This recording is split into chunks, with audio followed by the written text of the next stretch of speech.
Здравейте, приятелчета! Попаднах на една кратка историка, която супер много ми допадна и смятам да ви я прочета и на вас. Ако историката ви допадне и на вас, ще помоля да оставите едно сърчице на видеото.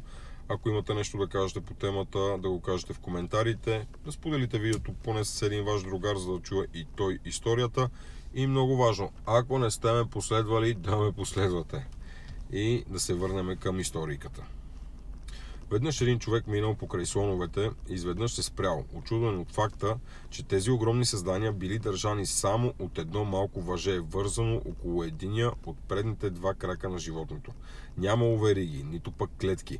Било очевидно, че слоновете могат по всяко време да скъсат това малко въже и да се освободят, но поради някаква причина те не го правили.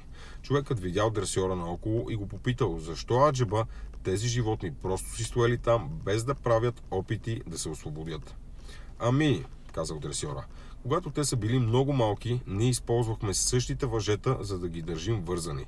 Докато пораствали, те са се настроили да вярват, че не могат да скъсат въжето и да избягат. Те вярват, че въжето все още може да ги държи и така никога не се опитват да се измъкнат. Човекът бил изумен. Тези животни може ли по всяко време да се измъкнат от своите окови, но понеже вярвали, че не могат, те си стояли мирно на местата.